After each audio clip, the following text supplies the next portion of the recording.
rien n'est facile. J'ai pas le sentiment d'avoir passé 5 ans faciles. Il y a encore du travail à faire. Il y a beaucoup de travail. Beaucoup.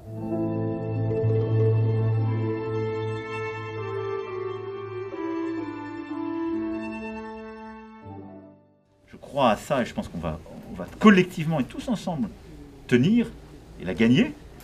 Mais on doit tout de suite non seulement continuer les transformations qui étaient faites, mais utiliser cette crise comme une opportunité pour relancer encore plus fort la France et regarder devant. Est-ce que c'est audible ça? Merci beaucoup. Des Français. Ça dépend si vous leur dites. Bon courage. Campagne de vaccination. Une première dose. Vacciné. Covid-19. Les vaccins. Vaccin. Un vaccin. Les vaccins.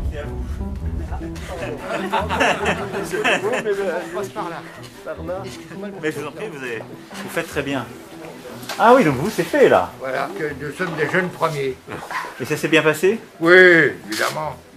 Mais oui, bon, vous savez, hein, c'est une simple piqûre. Je vais faire un souhait. Évitez de nous reconfiner.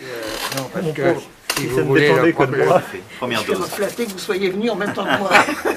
J'aimerais pas être à votre place. Personne m'a forcé. C'est pas facile. Non, non, mais pour prendre des décisions. Michel Catalano et un de ses employés avaient été pris en otage par les frères Kouachi au cours de leur cavale après l'attentat de Charlie Hebdo en janvier 2015. Aujourd'hui, évidemment, 6 ans après, c'est toujours aussi difficile. Mais les gars, ils étaient partis dans leur tête pour vous déjà.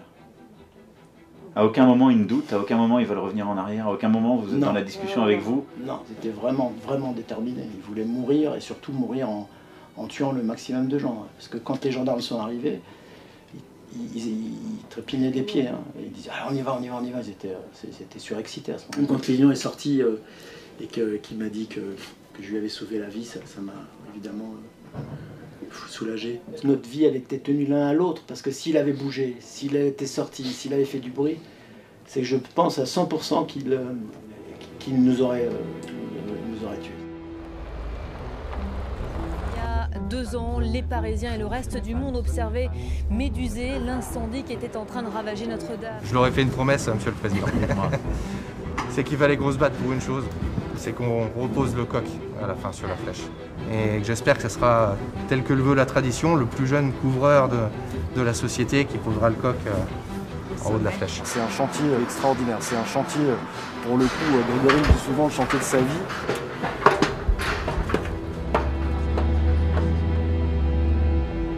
C'est pas facile d'aller à l'école et d'avoir un quartier où presque tout le monde a un peu honte de vivre.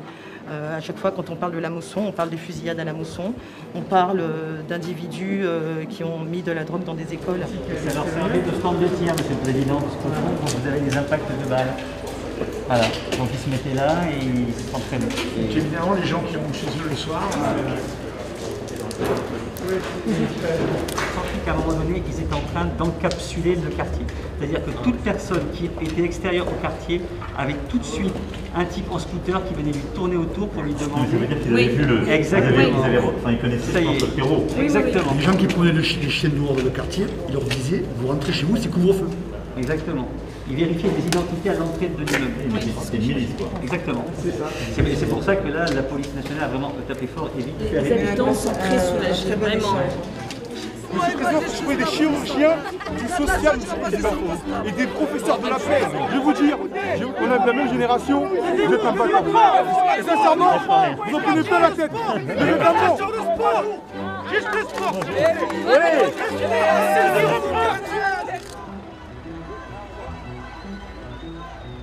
Il n'y a rien. Parce que ça se trouve, vous imaginez qu'on avance là et qu'il n'y a rien au bout. C'est hyper élégant de votre part, parce que s'il n'y a rien au bout, j'ai perdu net. Mais on aura fait une belle balade. C'est exact. Mais donc moi, de toute façon, je me prends mon gage. Oui. Et si j'ai raison, au mieux, j'égalise. Et vous acceptez de faire le vôtre. Regarde-moi ça. Bonjour, monsieur. Alors là, très fort. Merci à vous d'être là. J'ai apprécié le fait que vous alliez jusqu'au bout, c'est important pour moi. C'est une valeur humaine, ça n'a rien à voir avec la politique, ça. Et ça, j'ai kiffé. C'est ça, là, comme ça. C'est totalement décalé. C'est super. Il y a beaucoup de jeunes qui attendent que la musique reprenne. Ça arrive bientôt. On a tous fait d'énormes efforts. Il faut les tenir. Il faut encore résister contre ce virus. Ouais. Mais que la culture revienne et chacun pour ses goûts. Mais c'est super. J'espère qu'ils retrouveront vite la scène. C'est fait. C'est fait. On l'a fait. C'est génial.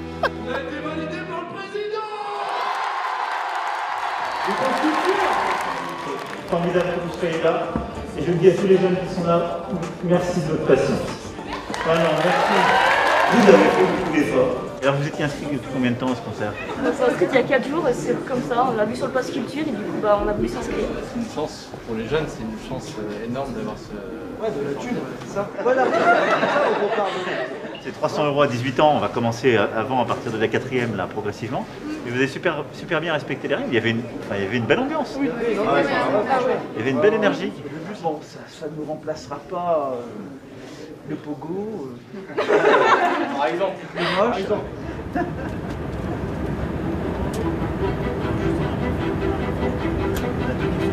Les termes sont assez ouverts, je suis venu de ce sommet du G7 dans les Cornouailles. Le sommet du G7 en Grande-Bretagne. L'engagement donc de fournir 1 milliard de doses d'ici la fin 2022 aux pays en voie de développement. Thank you guys, thank you guys, thank you guys, let's go, thank you, thank you guys, you guys, let's go, thank you, you guys, let's go, thank you, let's go, Mr. President, let's go, come on, let's Well done. Sorry, Nous nous sommes engagés à travers ce G7 à vacciner au moins 60% de la population mondiale d'ici l'année prochaine. How are you? Good to see you. My friend Cyril Ramaphosa is there. This is good. Et l'urgence, c'était de faire du vaccin un bien public mondial.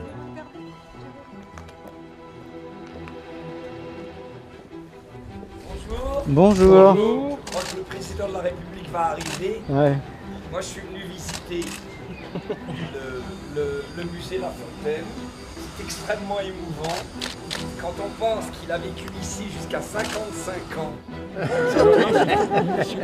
Vous êtes pas... C'est pas vous?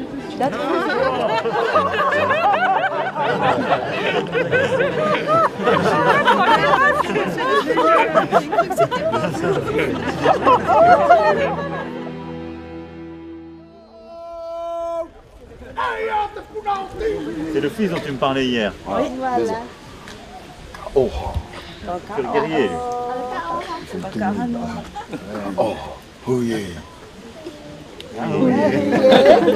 Oui. Oui. Il est impressionné. Le constat, en fait, c'est le constat qui m'intimide. La nation a une dette à l'égard de la Polynésie française. J'assume et je veux la vérité et la transparence. Monsieur le Président de la République, vous nous faites l'immense honneur d'être le premier chef d'État à venir aux îles Marquises. Merci. Bienvenue chez nous, bienvenue en terre des hommes et bienvenue chez vous. Yaola Polynesia, Maururu Nota Oto Farira. Oui, c'est bien, on comprend. On comprend bien ce que je dis. C'est pas grave, c'est la pluie qui tombe. Sortez vos parapluies, moi ça ne me dérange pas. C'est supportable à ce stade. Calmez, hey, il faut calmer. Ça y est, là on a répondu. Nos jeunes, ils sont en souffrance. On a un gros problème concernant déjà l'éducation. Nos écoles manquent de professeurs, professeurs pas remplacés, manque d'infrastructures. Les professeurs pas remplacés? Pas remplacés. Et surtout dans les quartiers nord. Nos enfants vont peut-être, pendant des mois, ils ne vont pas à l'école. Parce que les profs ne sont pas remplacés. À la télé, on dit que les jeunes, tout ça, ils sont là, ils font des conneries. Mais moi, je vous le dis, tous ces petits jeunes-là, ils souffrent et ils veulent s'en sortir. Ces petits jeunes de 17 ans, ils en ont pas marre de voir tous ces jeunes-là. Vous entendez, qui meurent à 17, 14 ans, 18 ans. Et ils ont peur. À chaque fois qu'on parle des quartiers avec un nom, quand il y a un drame et uniquement quand il y a un drame, on enfonce la tête un peu plus bas à tous les mômes qui viennent de ces quartiers. Les jobs, il doit y en avoir. On a lancé les emplois francs. La France, ça fait 2 ans que c'est lancé. C'est de dire, quand on prend un jeune qui vient des quartiers, il n'y a plus de charge. Il y a des endroits où ça marche du feu de Dieu. On doit pouvoir le développer ici.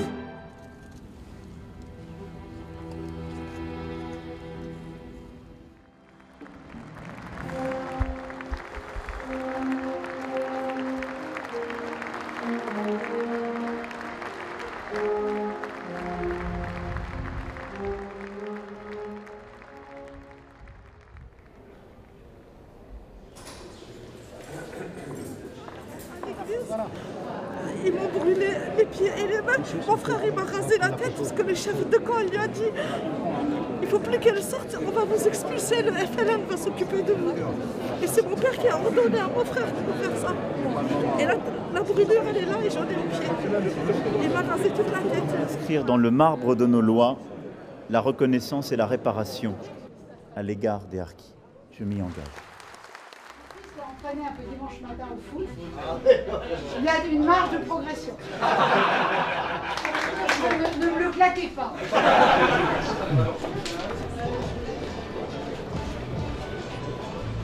J'arrête les autres. Vous pouvez baisser un peu les taxes, s'il vous plaît, pour les travailleurs. Oui, non, mais ceux qui gagnent entre 1005 et 2000. Ouais, moi j'ai fait baisser des impôts là cette année. La taxe foncière, non. Ah bah la taxe foncière, c'est pas grave. La taxe d'habitation, on l'a supprimée. Vous la payez plus la taxe d'habitation. Et ensuite, l'impôt sur le revenu, regardez s'il n'a pas baissé. À 1200 € par mois, c'est moi. Tout ce que j'ai fait jusqu'à 4 ans, c'est d'essayer d'augmenter le pouvoir d'achat des gens qui travaillent. Mais les aides, c'est quelqu'un qui les paye, c'est les contribuables qui les payent. Non mais, et si c'est pas le contribuable d'aujourd'hui qui la paye, c'est le contribuable de demain qui est sur les épaules de monsieur qui les paiera.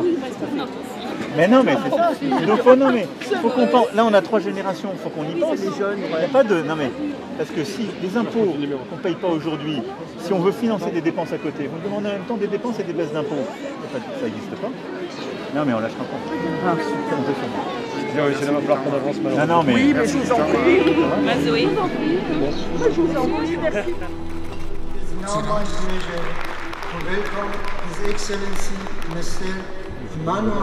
Je veux ici appeler tous les pays qui ne sont pas au rendez-vous de leur juste part à prendre leurs responsabilités d'ici la fin de cette COP pour pouvoir tenir cet engagement pris à Paris.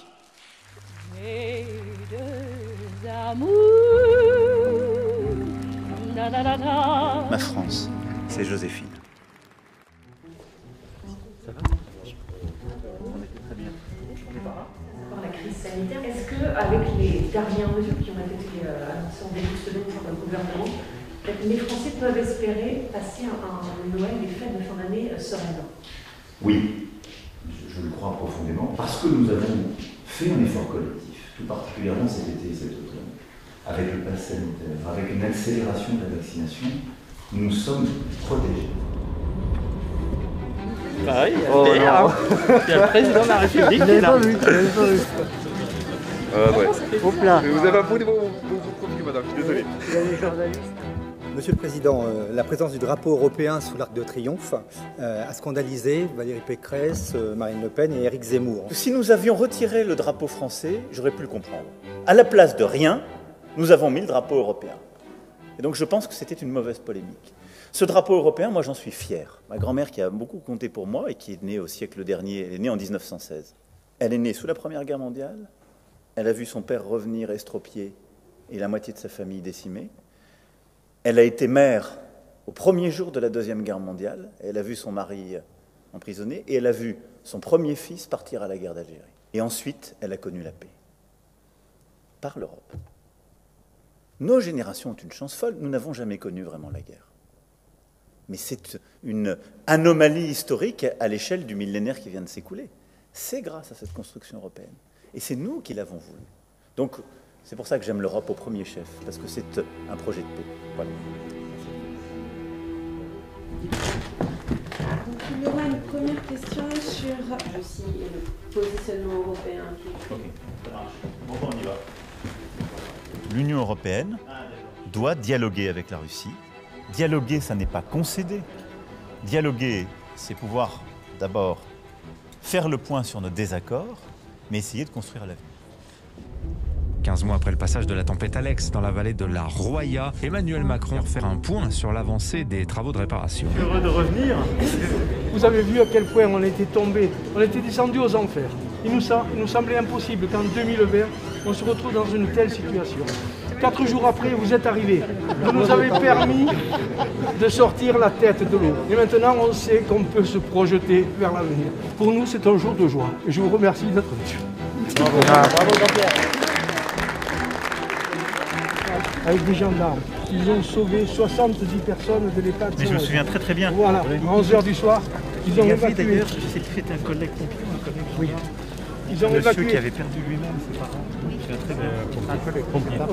C'est mon adjoint. C'est votre adjoint qui m'avait beaucoup touché quand il était là, je me souviens sur la place, et il avait sauvé les gens, et il avait perdu les siens. Les pompiers étaient encordés dans la rivière, ils étaient encordés dans la rivière, ils n'arrivaient plus à franchir, et un agriculteur a pris son bulldozer, a traversé la rivière avec le bulldozer, il a enfoncé la maison, il a sorti la il maman, a mis la maman et les deux enfants dans le godet, il les a sortis. Les bons sont au mois d'avril. Vous la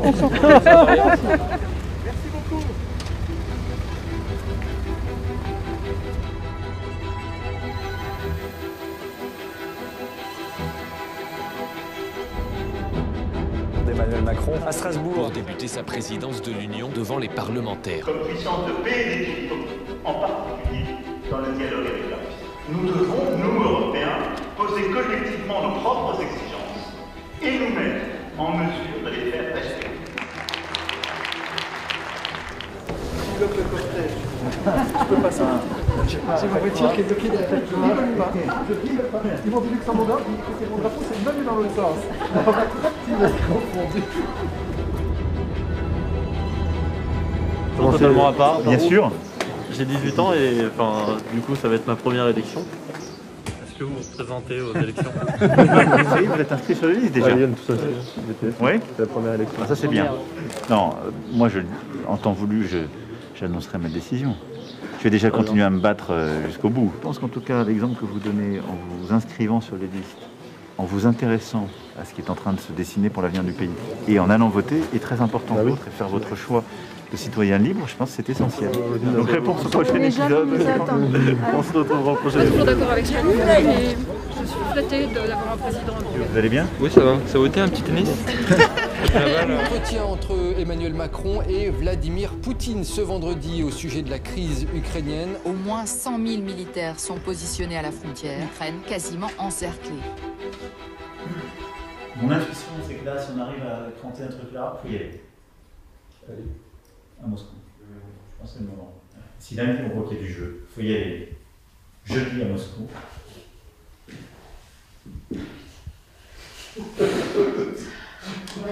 Non, mais c'est ça le truc. Le truc, si on veut faire bouger les lignes, il est là. On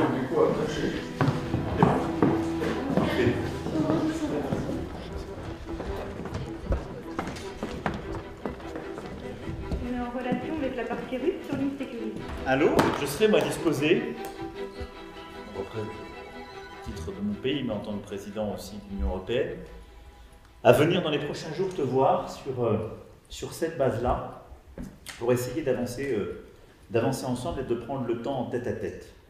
Et donc si tu y es prêt et disposé, c'est-à-dire si tu es prêt à rentrer dans une logique de construction sincère et de désescalade claire d'un point de vue militaire, moi je suis prêt. Qu'il faut leur dire, nous, on va aller le voir, c'est décidé. Non, mais si je vais voir Poutine, je vais dans la foulée à Kiev. Le chef de l'État attendu dans le bassin minier à Liévin pour rendre hommage aux 42 mineurs décédés en 1974 après un coup de grisou. Mon père a été accidenté, mon père a été marqué par le charbon. Et le charbon était incrusté dans sa peau. Mon père ressemblait à un singe, il l'a dit lui-même. Il hurlait quand il se regardait dans un miroir. Au bout d'un an, les ingénieurs responsables des mines sont venus chez mes parents, demandant à mon père de redescendre à la mine. Pour moi, ce qui est arrivé de plus grave, c'est qu'on leur a envoyé leur dernière fiche de paye, on leur a facturé leur bleu de travail et leurs outils, parce qu'ils les avaient pas remontés au jour. On a facturé aux veuves les outils et leur bleu de travail, comme s'ils n'avaient pas rendu leur matériel. Ils sont même insistés sur la fiche de paye pour les 4 jours entre le 27 et le 31 décembre. Absence non justifiée. Non justifiée, oui. En retraite, j'ai eu 530 € il y a 20 ans par mois. Et maintenant, 20 ans après, j'ai 560 €. Sur 20 ans, on n'a pas été augmenté. Mais c'est la pension de reversion. Oui. Donc, je vais faire Sur le micro tendu, oui. Ils sont tous c'est où là, c'est juste devant. En fait, ils vont vous poser des questions de frontières. Ah bon? Oui. Mais ils sont quand même à fond sur l'Ukraine-Russie. Ils ont entendu, Laurence Bonamy a entendu que vous aviez peut-être un call avec Biden, donc ça c'est... Là, je peux le confirmer. Voilà. Il est confirmé le call avec Biden? Pas encore, monsieur, c'est en train d'être confirmé. Mais ils peuvent vous poser la question. On était en plein musée. On était au musée à Lens, les gamins, la truc, tout le team à ce moment-là. Les mecs me disent, on doit repartir. Je dis, mais c'est quoi ces conneries? Et puis là, on me touche sur l'oreille, il y a Biden qui vous parlait maintenant. J'ai dit, bah, il faut lui dire non, parce que là, on va, le bassin minier d'abord. Bah oui, mais c'est vrai. Ouais. Ben, on va pas tous les planter en disant, non, c'est vrai, ça marchait pas. Ouais. Je suis très préoccupé, évidemment, de la situation sur le terrain. J'ai multiplié les échanges ces derniers jours. Le président Poutine à plusieurs reprises et le président Zelensky. Et je serai amené dans les prochaines heures à m'entretenir avec le président Biden. Peut-être de rencontrer Vladimir Poutine aussi. En fonction de l'avancée dans les prochaines heures, je n'exclus absolument aucune initiative ni déplacement. Merci pour le travail fait.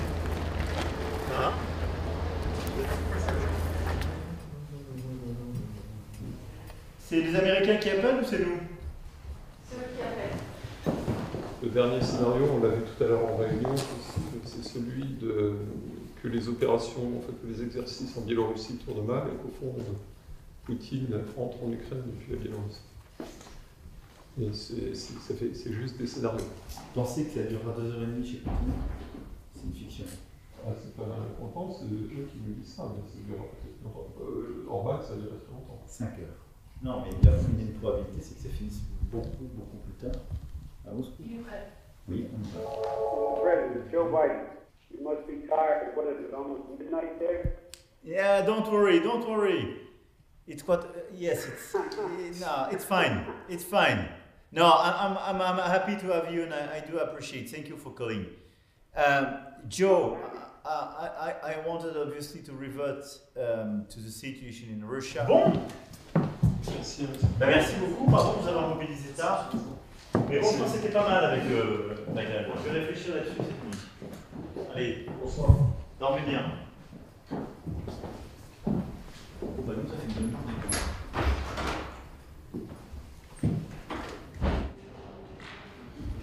Nous, il nous faut des choses. Il faut qu'on ait des garanties de non-dégradation, tu vois. Et donc, je pense qu'il y a ça. Moi, j'ai retenu OTAN. J'ai retenu la réponse OTAN US, j'ai retenu de densification militaire et exercice. Donc c'est les 2 points sur lesquels il faut des gestes. Et après, je vais lui dire, est-ce que tu es d'accord de discuter avec ça, sur ça, Allô, Vladimir? Pour moi, le premier élément qui est important entre nous, c'est aussi de savoir quelles sont tes intentions dans les prochains jours et les prochaines semaines sur le plan militaire. Alors, bon, Vladimir, il y a évidemment des risques de tension. Et mon idée est d'aller le voir, d'essayer de rentrer dans le détail sur à la fois la question de la désescalade militaire, de l'Ukraine, plus largement de la sécurité en Europe. Merci à toi, Vladimir, et vraiment, donc on y va. Je suis frappé du sang-froid qu'a eu le président Zelensky ces dernières semaines. On sait qu'il y a 125 000 hommes aux frontières de l'Ukraine, déployés côté russe et côté biélorusse. C'est que ce tête-à-tête va au moins temporairement empêcher justement les escalades militaires.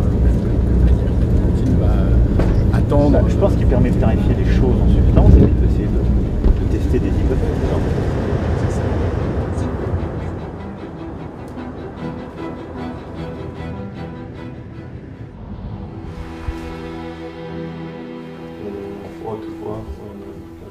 Oui, il y a une proposition là-dessus, c'est vrai. Mais avant la conférence de presse. Oui. Et après le dîner. Donc ils nous attendent là-bas. Oui. Emmanuel Macron au Kremlin. L'arrivée d'Emmanuel Macron à Moscou. Près de 5 heures d'entretien en tête-à-tête entre Vladimir Poutine et Emmanuel Macron. Moi, la priorité, si je peux être très clair avec vous, c'est la stabilité de la situation sur le plan militaire à court terme. Avec quel objectif? La sécurité de tous. Il était donc à Sochi juste avant là.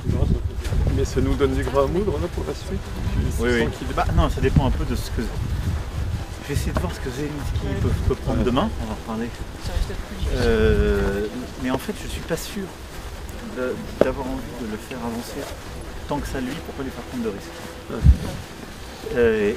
Mais après, je pense qu'au vu de la discussion d'hier, il y a quelque chose à faire. There was Stalin and Lenin, but in 1961 it was decided to put Stalin away from here. And in 6 hours, all the letters were demolished from the mausoleum, and the tomb of the Stalin is behind the mausoleum. There are also a lot of very famous... Même après. Bon, bah, ayez la nuit que vous méritez les uns les autres. Hein. Pas nous mener loin. Bonne nuit à tous et toutes. Merci beaucoup. Emmanuel Macron qui continue donc sa tournée pour tenter de désamorcer la crise autour de l'Ukraine. Après Moscou hier, le président français est arrivé à Kiev pour s'entretenir avec le président Zelensky. Ça va ? Allez, je vais te raconter. Zelensky, lui, sera très crispé sur des choses très pratiques et très immédiates. Il a besoin, au fond, lui, de savoir là immédiatement ce que ça lui rapporte. Il est écrit dialoguer dans les accords de Minsk. C'est vrai que dialoguer suppose quand même s'il y a un truchement, d'être à un moment donné où il reste. L'objectif, c'est dialoguer et se mettre d'accord. Voilà. Est-ce que vous allez demander des concessions à Zelensky sur la question de l'OTAN? Les choses ne se posent pas du tout en ces termes. De toute façon, d'abord, la première chose qu'on a à régler avec Zelensky, c'est Minsk.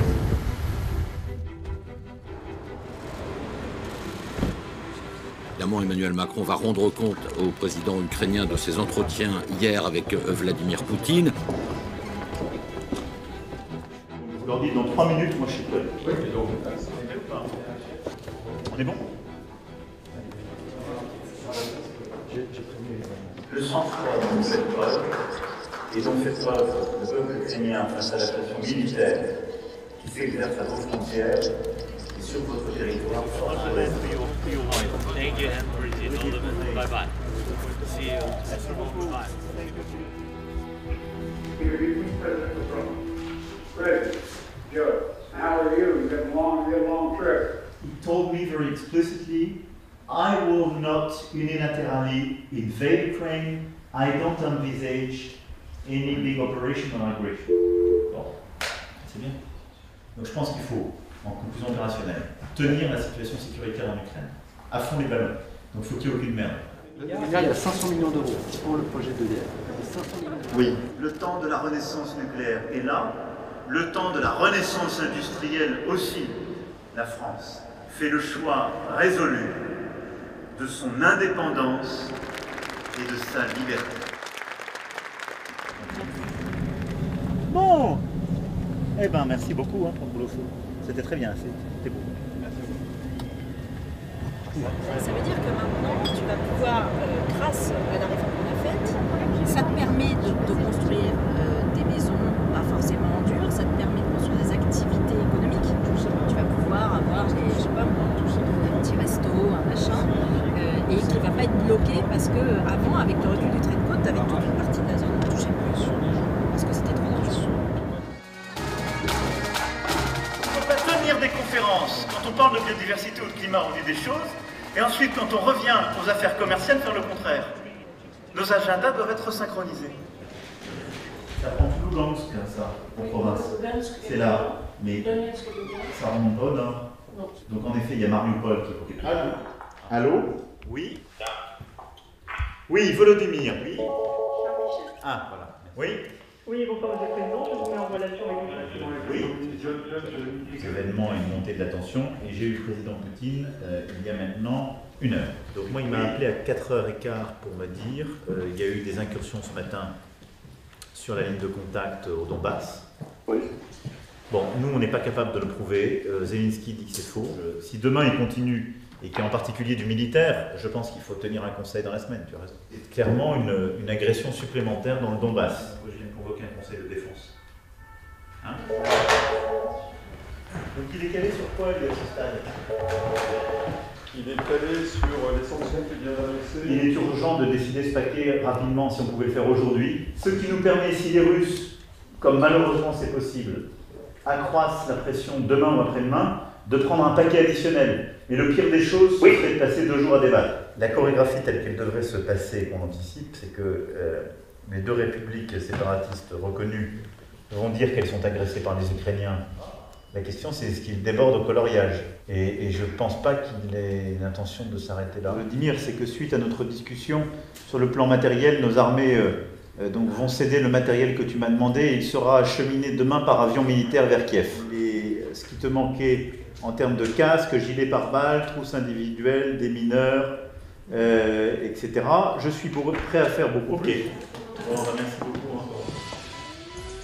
La guerre russe est donc à l'œuvre aux portes de l'Europe. Ce soir, l'Ukraine va-t-elle tomber aux mains des Russes? Il était donc 4 heures cette nuit quand Vladimir Poutine a annoncé à la télévision russe qu'il lançait une opération militaire en Ukraine. Tout s'est tellement accéléré ces dernières heures. Emmanuel Macron a décidé de convoquer un conseil de défense à l'Élysée. 100 000 personnes qui ont déjà quitté l'Ukraine pour fuir. J'ai eu donc le président Zelensky ce matin, et évidemment ce matin ce qu'il m'a décrit était une situation de guerre totale, en demandant notre solidarité, la coordination européenne et internationale, des initiatives auprès de la Russie, et qu'on puisse ensuite planifier l'ensemble des actions de court terme à prendre en propre et des initiatives à prendre au niveau européen et international. T'as vu le texte là, de l'allocution? Ouais.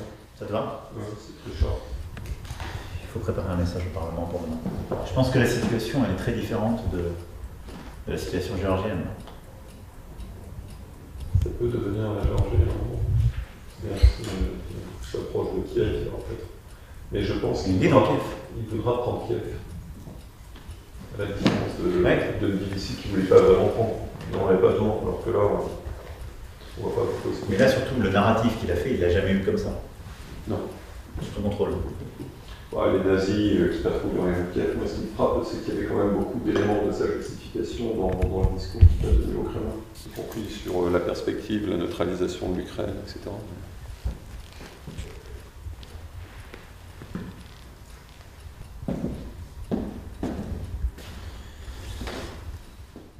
Tu prends combien de temps, chérie? Là on va le faire maintenant. On va aller enregistrer. Ça dure combien de temps? 5 minutes. 5 minutes. Je vais faire très très court.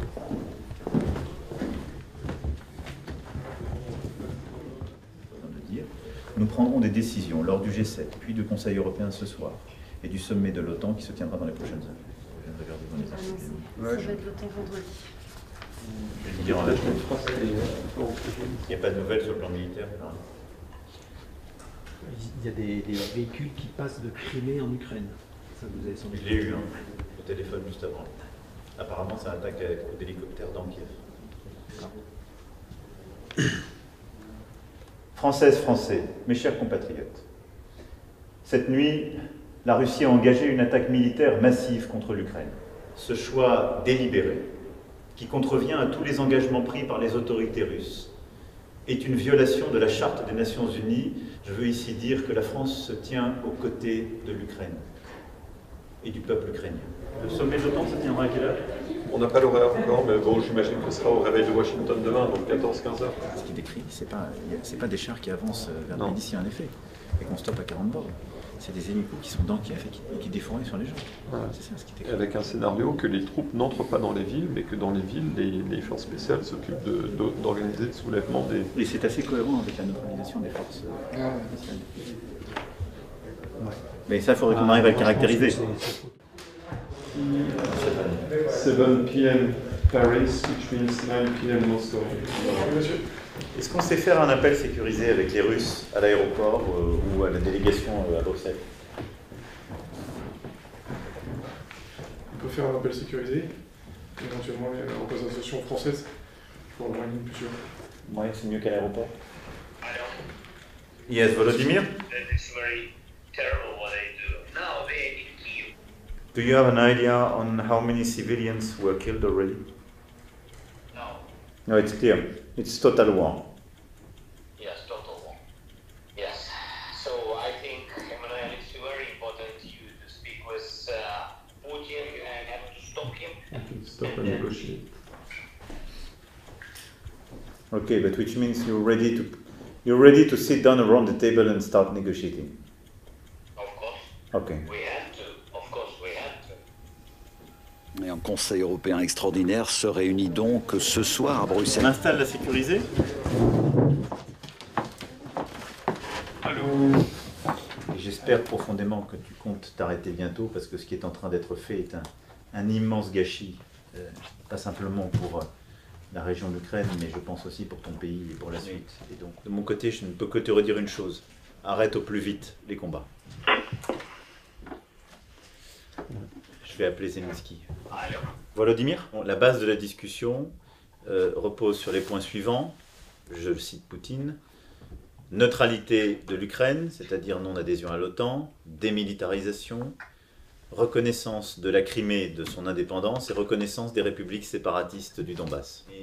S'il n'y a pas de reddition et de discussion sur ces bases-là, il n'arrêtera pas les combats. Voilà ce que j'en retiens. Tout ce que je peux faire pour t'aider, évidemment, je le ferai.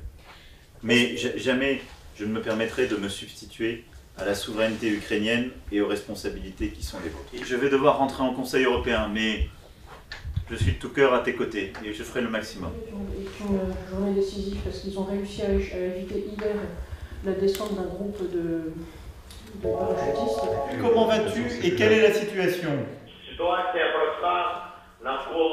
L'évolution qui consiste à faire la reddition, c'est de toute façon c'est la mort de l'Ukraine. Moi je ferai un conseil de défense ce soir ou demain. Mais je pense qu'il ne faut pas laisser passer ces trucs-là. Tous les trucs. Maintenant, il faut rafaler la décision. Il faut essayer d'agir et d'aider ces gens. Cette année, eh bien, c'est le conflit ukrainien qui vient s'interférer dans ce salon de l'agriculture. Ça, Emmanuel Macron vient d'arriver pour l'ouverture du salon. Pendant plus de 2 années, vous avez tenu. Si je devais vous livrer une conviction ce matin, c'est que cette guerre durera. Mais l'ensemble des crises qu'il y aura derrière auront des conséquences durables. Et donc, je voulais tout simplement vous dire que nous serons là, Français et Européens, pour accompagner nos agriculteurs. Je regrette profondément de ne pas passer, comme d'habitude, la journée entière avec vous. J'y serai de cœur, croyez-le bien. De cœur. Alexandre Grigorievitch, je voulais vous parler pour comprendre, dans le contexte actuel, le rôle de la Biélorussie dans la guerre que Vladimir Poutine a décidé de mener en Ukraine. Et j'ai du mal à comprendre comment vous pouvez aujourd'hui servir de base arrière à une attaque en règle contre l'Ukraine et son peuple, qui n'ont rien fait à la Biélorussie, pas plus d'ailleurs qu'ils n'ont fait quoi que ce soit à la Russie.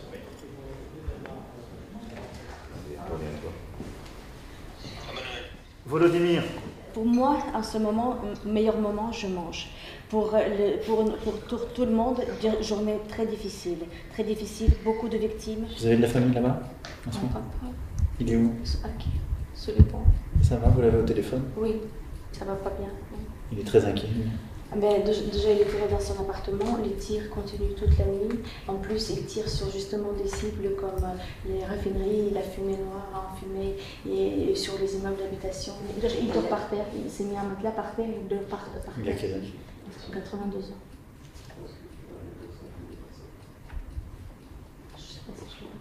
On va tout faire pour essayer de l'arrêter. La raison, je ne sais pas complètement, mais le ramener à quelque chose de plus raisonnable. Donc, on tient, vous avez un président qui est courageux. Oui. Vous avez une armée qui est courageuse. Ah oui, les Ukrainiens sont prêts jusqu'à la mort pour la liberté. De toute façon, il n'y a pas d'autre choix. Merci. Merci pour l'Ukraine. Et demandez un call à Poutine 10h demain matin. S'il peut que ce soir, je suis prêt à me rendre disponible ce soir. Et Biden, tu peux le demander à 23h ou minuit. Vous pouvez y aller. Oui, tu mesures bien toutes les conséquences militaires et diplomatiques de ce que tu as engagé. Donc ma question est simple. Est-ce que tu es prêt à réengager des discussions, mais dont le préalable est un cessez-le-feu de la part de la partie russe? Parce que je ne sais pas de discussion qui se fait sans un cessez-le-feu au préalable. 7e jour de conflit. L'allocution du chef de l'État ce soir. Des centaines de civils ukrainiens ont été tués. Des femmes et des enfants sont tués encore ce jour. La Russie n'est pas agressée, elle est l'agresseur. Bon, merci les enfants. Et après, on fait le reste. Ouais. Voilà, tout le monde en place sur le plateau, merci. Depuis l'attaque brutale lancée par le président Poutine contre l'Ukraine le 24 février, vive la République. Vous les laissez.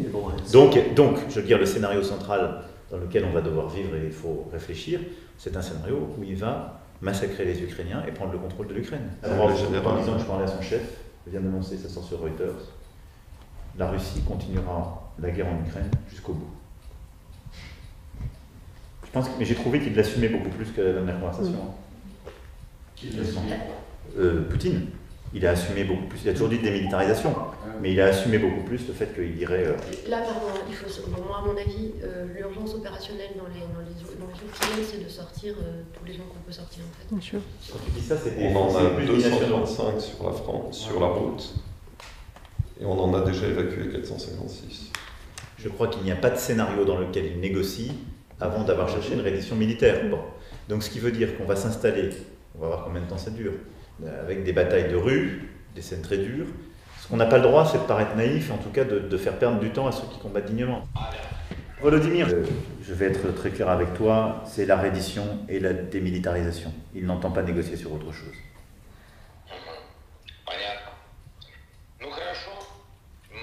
Si on laisse la chose dériver comme ça, le conflit va se mondialiser. Parce qu'à un moment donné, il y en a un qui tiendra pas et qui dira j'y vais. Scholz est demandeur d'un appel à Xi Jinping avec toi. Oui, en tout cas, je pense que ça a de la valeur. Oui. Je pense. Le rôle du président Xi Jinping dans la crise actuelle est majeur. Bon, ok, merci beaucoup. Hein. Faut que je pose un peu. Mais il est sorti. Il est sorti de l'Ukraine. Ah, super. C'était un gros soulagement, le fait qu'il s'en est sorti. Parce qu'en fait, il était terrorisé. Ouais. C'est passé. Un tout dernier point, Volodymyr. Je sais qu'il y a un hôpital d'enfants malades du cancer qui est à Kiev. Les hôpitaux français sont prêts à les accueillir en totalité. Est-ce que tu pourrais, s'il te plaît, c'est l'hôpital pour enfants de Okmadet. Est-ce que tu pourrais voir comment on peut les évacuer par ambulance vers la Pologne? Enfin, dis-moi, moi je suis prêt à envoyer toutes les équipes humanitaires. On va se prendre une énorme crise alimentaire. Je pense qu'il ne faut pas négliger ça, qui n'est pas immédiate, et encore pour certains, mais à 18 mois, on a une crise alimentaire mondiale. Ça veut dire qu'il n'y a pas de semi-sécurité. Là-bas, non. L'Afrique va être impactée parce que l'Ukraine... Là, c'est un gros importateur africain, c'est pour ça que l'Ukraine et Russie, les deux. Ils sont d'un courage. Eux, là, c'est fou. Puis la calme. Ils sont d'un courage. Et je peux parler en français? Oui, c'est parfait. Bonjour, Monsieur le Président. Votre adhésion à l'appel à un cessez-le-feu serait, à mes yeux, un élément très important. Et tout ce que vous pourrez passer comme message à la Russie me paraît très important.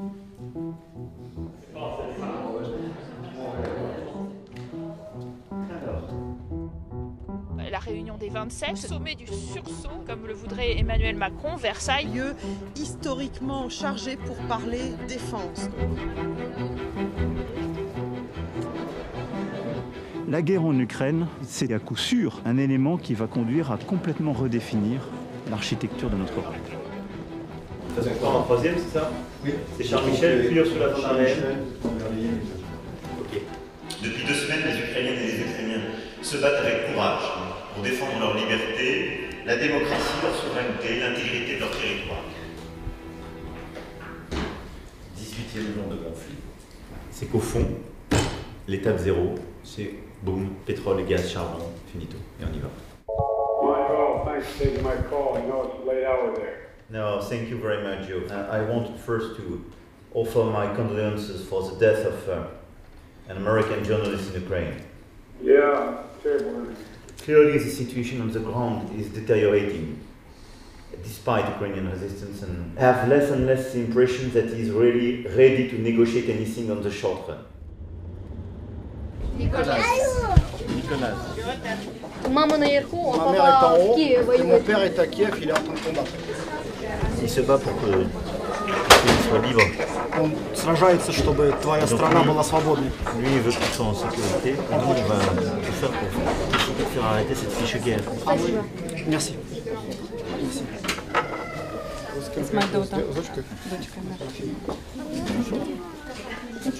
В Мариуполе расстреляли роддом. À Mariupol, une maternité a été littéralement fusillée. Погибли беременные женщины. Les femmes enceintes ont péri. Mon mari a été blessé, il continue à être volontaire à Kiev. Ce qu'on essaie de faire, c'est de lui faire arrêter la guerre sans lui faire la guerre à lui. Parce qu'on ne veut pas que ça devienne un nouveau conflit mondial. Je vais essayer de faire ce qui est le plus juste vis-à-vis de vous et des valeurs qu'on défend. Vous reposez, vous pensez un peu à vous, d'accord? Vous vous occupez de vos mamans aussi un peu. On va essayer de faire. Je m'occuperai bien de ma maman. Moi, jamais je ne ferai quelque chose que tu ne veux pas faire, ni ne prendrai une initiative que tu n'as pas validée. Donc sur cette base-là, compte tenu de la discussion qu'on vient d'avoir, je vais dire que je n'ai pas d'accord de ta part, et je vais dire à Poutine donc on doit continuer le travail. Moi, je t'aiderai pour essayer d'avancer à chaque fois que tu as besoin de moi. Ok. Ok, merci. Moi, demain, je serai un peu, par ses parents, j'aurai un peu d'autres activités par rapport au fait que j'aimerais retourner dans un mois, ce soit pas Marine Le Pen qui négocie avec eux. Donc, on peut y aller. Allô? Emmanuel, bonjour. Oui. Oui, mais il y a un moment donné, il faut que tu sois prêt à faire un cessez-le-feu de quelques jours pour qu'on puisse rentrer dans le détail de tout ça. Il faut continuer à pousser sur le fait de mettre les acteurs humanitaires en avant, qu'il accepte au moins de négocier les conditions d'une intervention humanitaire à Mariupol. Ça se fait route par route. Et par la mer, ça ne se fait pas les dégager? C'est miné. Et il n'y a aucune possibilité aérienne en passant par la mer? C'est plein de systèmes, enfin c'est plein de systèmes solaires.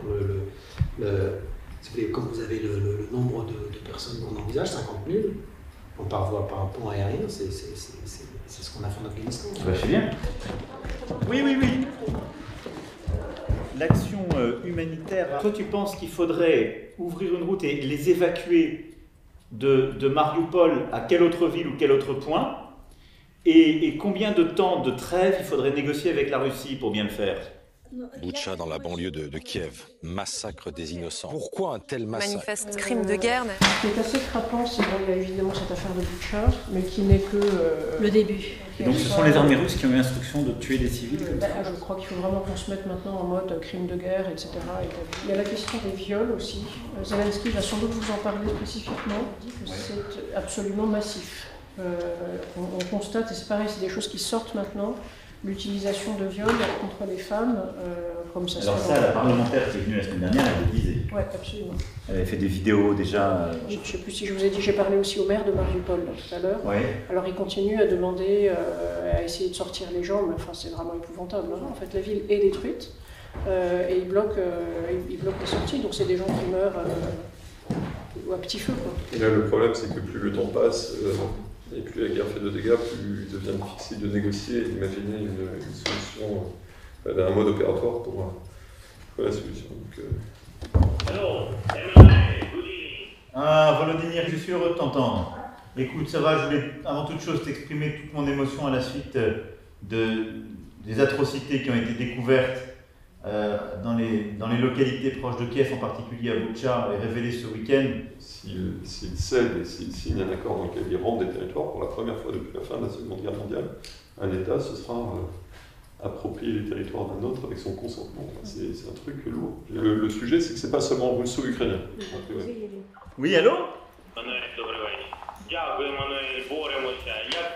Ça va, je te remercie. Moi, je suis dans les élections et la campagne, mais je suis heureux de t'entendre. Volodymyr, est-ce que tu souhaites que je rappelle Poutine? Dis-moi un petit peu comment je peux essayer d'être utile, parce que depuis Boutcha, je n'ai pas voulu le rappeler. Je ne suis pas contre, en tout cas. Je ne suis pas contre.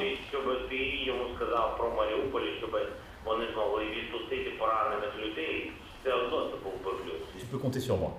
Moi, jour comme nuit, quand tu as besoin de quelque chose, même si c'est la campagne, je serai là parce que je continue à présider le pays et on ne te lâchera pas, Volodymyr. Tu peux compter sur moi. Le risque principal, c'est qu'on finisse avec un cessez-le-feu, une Ukraine divisée et occupée. Rien d'autre. We have to intensify our pressure. Thank you. Dankeschön. La tension est maximale des deux côtés. Il y a des rumeurs. Résultat.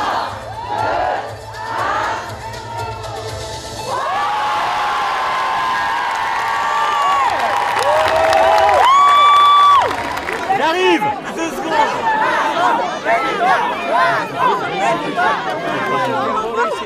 Prendre une photo avec vous. Félicitations. Prendre une photo avec vous, monsieur le président.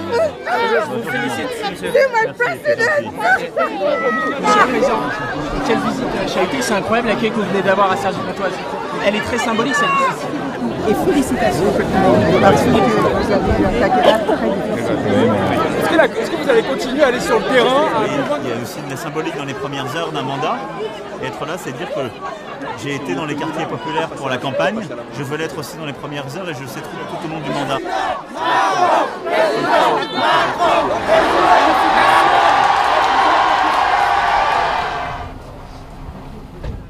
C'est un conseil un peu particulier. C'est toujours mieux de présider après une victoire un tel conseil. Et nous pourrions tous imaginer la scène si, après une défaite, j'étais là pour vous remercier du travail accompli et laisser à des successeurs le soin de gérer la France. Mais c'est ce que nous avons bâti malgré les crises, malgré la houle et les bourrasques, avec beaucoup d'engagement collectif qui compte. Et je crois que je ne serais pas là aujourd'hui pour pouvoir vous parler de la suite et de ce résultat du 24 avril si nous n'avions pas fait cela. Et donc soyez-en remerciés, et au premier chef, vous-même, Monsieur le Premier ministre. Merci beaucoup. Oh, mais s'il vous plaît, j'en ai marre. Ah bah viens. Oui, bien sûr.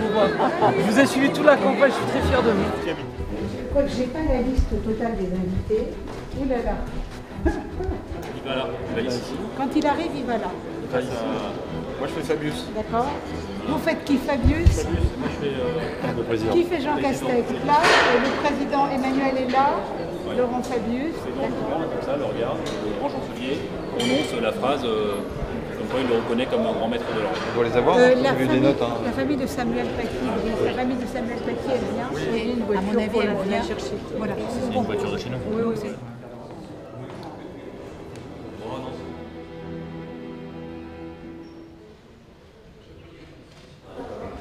Je ne suis pas stressée.